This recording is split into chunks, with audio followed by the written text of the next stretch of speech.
I have 3 fingers missing on my dominant hand. It's fine.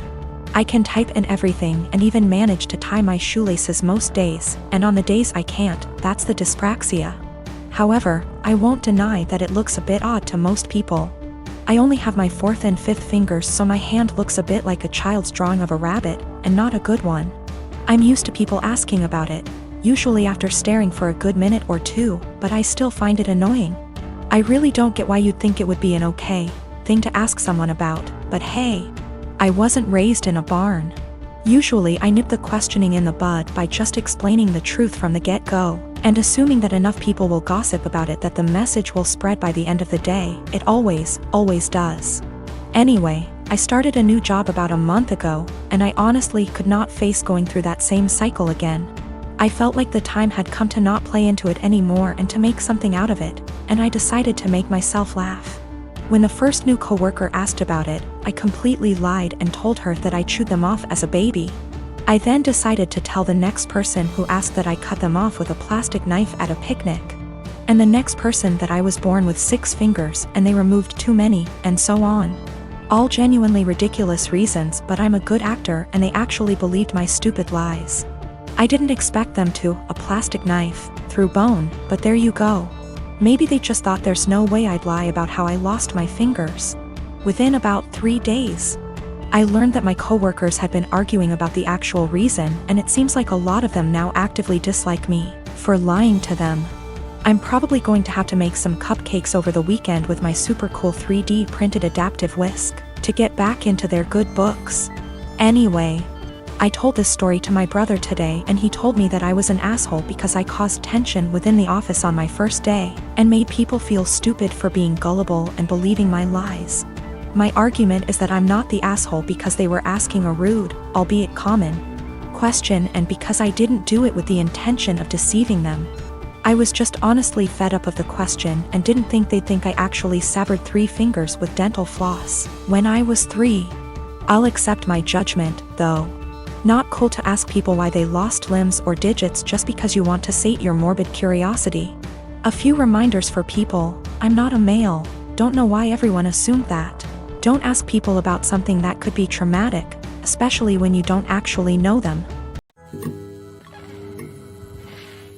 I am a 28 years old female was named after a really obscure character from Greek mythology. My preferred nickname is taken from the end of my name. I always introduce myself with "I'm my name, but you can call me nickname." None of my coworkers in the small business we work for have ever had a problem with this before, until Megan, the niece of Jeff, one of the 2 owners, was hired. Jeff and Dave co-own the business, but Dave does the actual day-to-day running of the business. I introduced myself and my nickname as usual, but she immediately said that Bessie, not the actual name, would be a better nickname because it comes from the beginning of my name and that she liked it better. I told her I really didn't like that nickname and wouldn't answer to it and asked her to please not call me Bessie, but she insisted that it was so much prettier and that I just needed to get used to it. For the next 2 months she tried to call me Bessie, but I completely ignored her whenever she addressed me that way. Even when I knew she really needed help with something, she would call my desk phone and say, "Hey, Bessie," I would reply, "You have the wrong number, there's no Bessie here," and hang up. She then tried to get some of the employees outside the office to start calling me Bessie, but I quickly shut that down. I usually finish my work early and help them with a lot of tedious little things that aren't part of my job description, and threatened to stop helping them unless they used my preferred nickname. Friday she decided she was going to get me to respond to Bessie no matter what. We have an open office design but are at opposite ends. She started calling out Bessie in a sing-song voiceover and over again to try and annoy me enough to respond. Other coworkers got annoyed, most telling her to stop and one Lisa telling me to just let her call me Bessie already. I refused and she kept calling out Bessie louder and louder, until Dave barged in. He'd been on a conference call with an important client and could hear her yelling from his office down the hall. He told her to be quiet and that if she called me Bessie one more time, he'd write her up and dock her pay. Later, Megan cornered me in the break room, called me in for getting her in trouble and called me Bessie again for good measure just as Dave was walking in to heat up his lunch. He gave her a stern look and said, "I warned you." Then he walked to HR to have her written up. Lisa is saying I'm the for never helping Megan, and that, if I had been nicer or hadn't fought her so hard on the nickname, she probably would have given up on it a while ago, but because I made such a big deal out of it, it became a challenge. I am 20 years old. I moved out on my 18th birthday and never looked back. I mostly moved out due to how strict my parents were. When I say strict, I don't mean something like home by 10 p.m. I mean, I wasn't allowed to have friends older than me, even by a few months. I wasn't allowed any guy friends. If I had a project to work on at school and got partnered with a guy, my mom would tell my teachers to make me do it alone. I was only allowed on my phone if someone, mom or dad, was there to monitor what I was doing. Weekdays my bedtime was 9 p.m. and weekends 9:30 p.m. I could only have sleepovers if it was at my house, and all of my friends have to be questioned to make sure they were clean, meaning they didn't have boyfriends, no tattoos, went to church, you get it. So you can imagine, I had literally 1 or 2 friends. By 18, I didn't have any plans, I just packed my stuff and left. My parents weren't happy and tried for months to get me to come home, but I didn't plan on it. Anyways, I landed a damn good job and was able to get my first apartment shortly after. My friend is over at my house almost every day with her boyfriend, and we just hang out. I didn't cut out all contact with my parents, but I limit it to only special occasions. My mom wanted to have a Zoom family call, whatever it's called, and asked me to join. I figured what the hell, I'll join and say hi. As I'm talking to my little cousin, in the background you could see my friend's boyfriend come into the living room area. Everyone's face kind of froze, and I didn't think much of it. My mom asked who it was and I told her, and she immediately gets annoyed. She started asking why he was leaving my bedroom, which he didn't. The bathroom is the same way towards the bedroom, so I could see why it would look like he left from my room. She and my dad proceeds to ask me why I have guys at my home. Why is he 21 hanging around me? I just turned 20, but yeah, it was like I was 15 again. My mom then insists I have him leave. At this point my friend and her boyfriend hears this and goes like, WTF? I didn't know what else to do but laugh. I said, are you out of your mind, and laughed some more.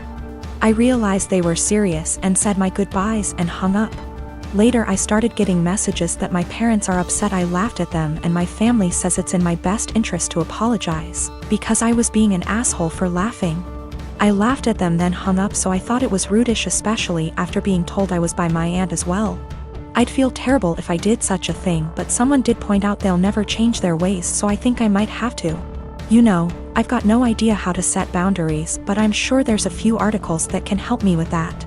I found out from my little cousin that my mom has been asking where I live, so now I'm kind of scared for that. Though not many know my address. If she asks the right people she might find out, I hope not. My son's dad is going through some financial issues at the moment and struggling to make ends meet, and I try to be understanding. I try my best to give my son nice things. Now his nice clothes are reserved for going out. If he wants to play, that's fine, but he can go and play clothes. I do not want him playing in those clothes, and I sent him over there with a bag of causal clothes. We go to mass every Sunday and I have him dressed nicely. Now during mass I gave him to my ex because at that point it is now his week to stay with Alex. However, every single time, Alex will come back to me and his clothes will be wrecked, whether it's played in dirt, ripped. The buttons are off, the jeans are stained or ripped as well. I've thrown out multiple shoes because my ex will not have him change into the play clothes that I sent him in and just let him play in the nice clothes. I do not have him like this all the time. I don't have him dressed dressy or in his nice clothes all the time, just when we're going to something important. Most of the time he's in stuff that he can play in, and comfortable clothes. It's not like I have him in that all the time to where I'm always stopping playtime to change.